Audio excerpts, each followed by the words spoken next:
ఒక్క గంట ధ్యానం చేయడానికే చాలామంది కష్టపడిపోతూ ఉంటారు. ఎక్కడండి మా జీవితంలో మేము చాలా బిజీగా ఉంటాము, ఒక్క గంట అంటే చాలా కష్టం అనేవాళ్ళు చాలామంది ఉంటారు. కానీ అలాంటి పరిస్థితిని మార్చేసి ఇలా 9 రోజులు మీ ఇంట్లో పనులు, మీ ఆఫీస్ పనులు అన్నీ కూడా పక్కన పెట్టి ఇక్కడ మీరు 9 రోజులు ఇలా వచ్చి ఇలా ఈ కాశీ నగరంలో గడుపుతూ సాధన చేస్తూ ఇంత చక్కగా ఉన్నారంటే ఇది ఇక్కడ ఒకటి చోటే కాదండి, ప్రపంచమంతా ఇదే జరుగుతోంది. ఇలాంటి సృష్టిని చేయడము కేవలం ఆ బ్రహ్మర్షి పితామహ పత్రిజీకి మాత్రమే సాధ్యం. ఒక్కసారి గట్టిగా చప్పట్లు కొట్టండి.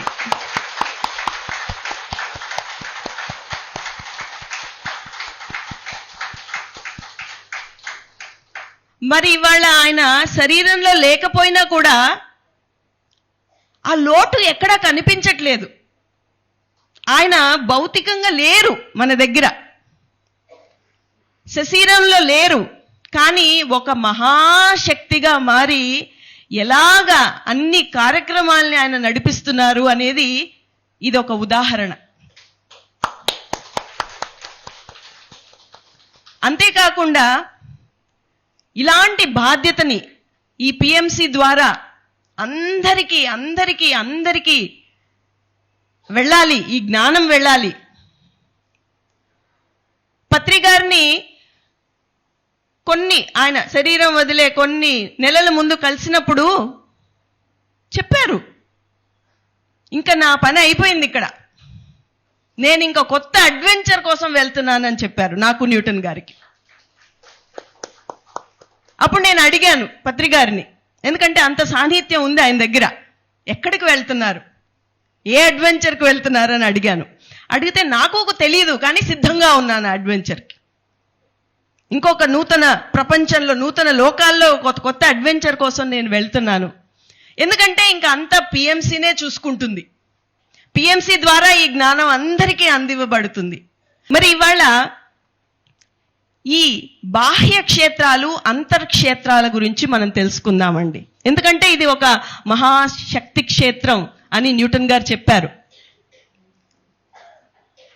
బయట ఏదైతే ఉందో అదే మనలో ఉంది, మనలో ఏదైతే ఉందో అదే బయట కూడా ఉంది.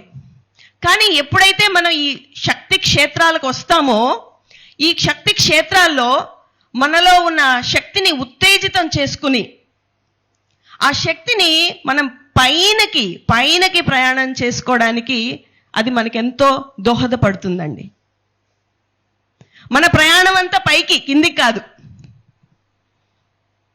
మన కుండలిని శక్తి మూలాధారం నుంచి పైకి వెళ్ళాలి, సహస్రారం వైపుకి మన ప్రయాణం సాగుతూ ఉండాలి ఎప్పుడు కూడా. కానీ చాలా వరకు మన ప్రయాణం ఎలా ఉంటుందంటే ఎప్పుడు కింద పడిపోతూ ఉంటాం, మన శక్తి కిందకు పడిపోతూ ఉంటుంది. ఎప్పుడు మనం అజ్ఞానంలో ఉన్నప్పుడు,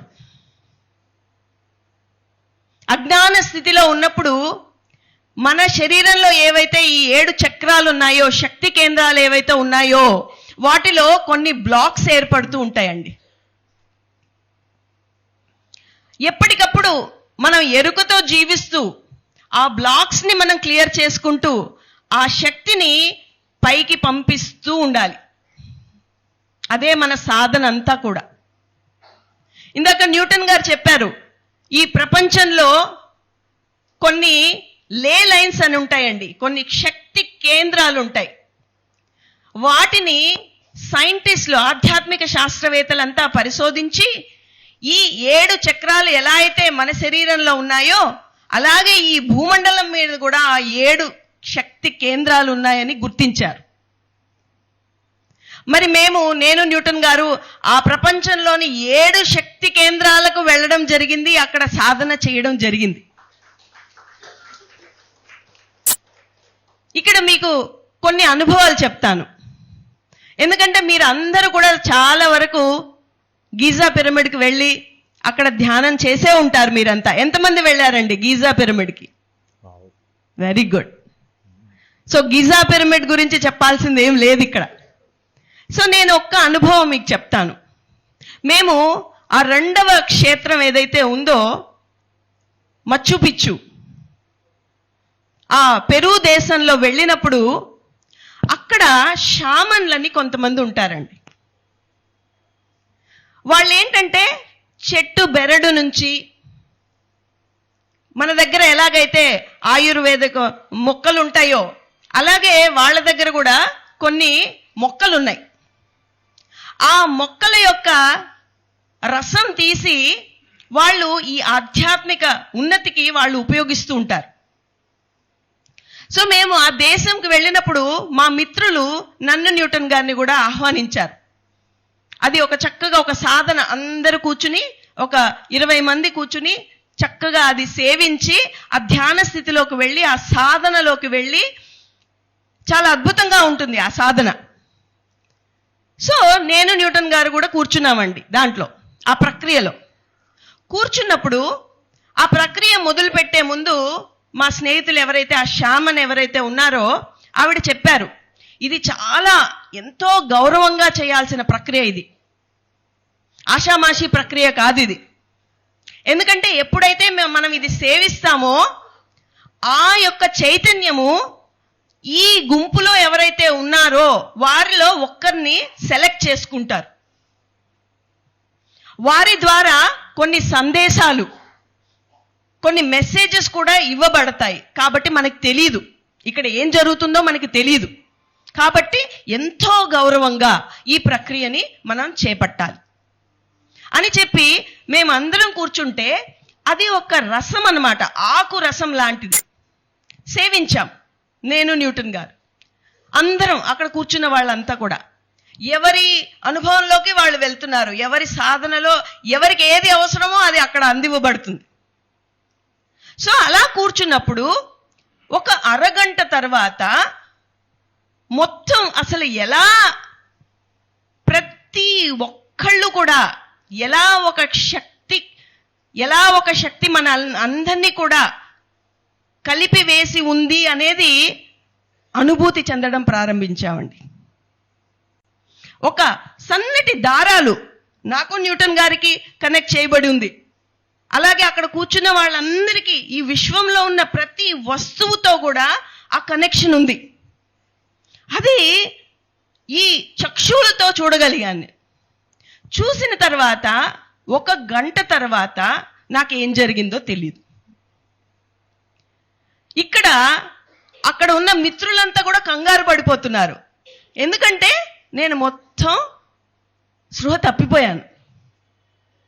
వాళ్ళు వచ్చి ఈ నాడి చూస్తున్నారు, నాడి లేదు, శ్వాస లేదు, ఏమీ లేదు.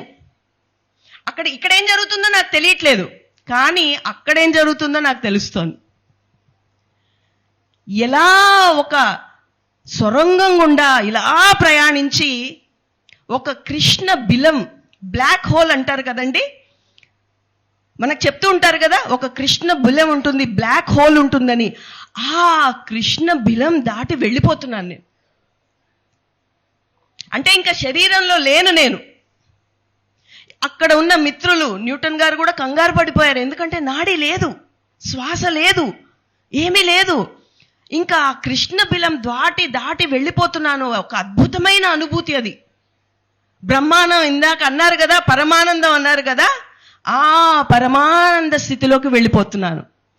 ఇంకా వెళ్ళిపోయి ఇంకా మళ్ళీ తిరిగి రాని స్థితి అది.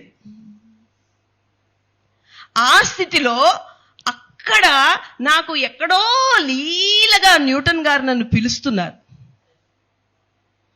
కేవలం న్యూటన్ గారి మాటలు విని ఆయన నన్ను పిలుస్తున్నారు అని నేను వెనక్కి వచ్చేసాను.